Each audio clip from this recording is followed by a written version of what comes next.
সম্প্রতি সাদীপুর ইউনিয়নে বাংলাদেশ জাতীয়তাবাদী স্বেচ্ছাসেবক দলের একটি কর্মী সম্মেলন অনুষ্ঠিত হয়েছে। এই সম্মেলনে সন্মানদী ইউনিয়ন স্বেচ্ছাসেবক দলের সভাপতি পদপ্রার্থী মোহাম্মদ মফিজুল ইসলাম হাজারো নেতাকর্মী নিয়ে উপস্থিত হয়েছিলেন। তিনি একজন ত্যাগী নেতা এবং রাজপথে সক্রিয় ছিলেন।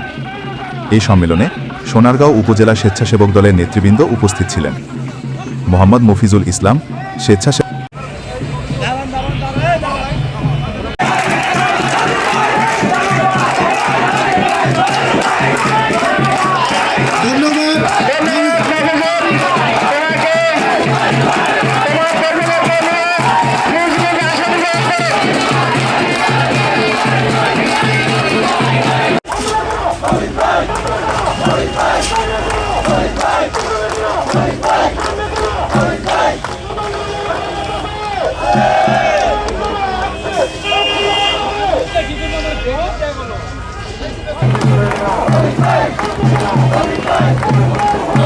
Bye.